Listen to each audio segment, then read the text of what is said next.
Hello everyone and welcome back to another video. In this video I will show you that how you can use graphs in CapCut videos. So without wasting any further time, let's get started.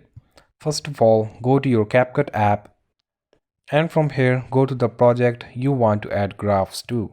So graphs can be added in between the keyframes. If you click on your video, you will see a keyframe option right next to the play button. So let's add a keyframe here, and if I go forward into the video and zoom in, you can see another keyframe is added. Now in the bottom menu, if I scroll to the right, you will see a graph option. So click on this graph option and click the check button. Now you have multiple options to add graph for. For example, ease out, ease in, bounce, and many more. So let's use an ease out graph for this video and then click the check button.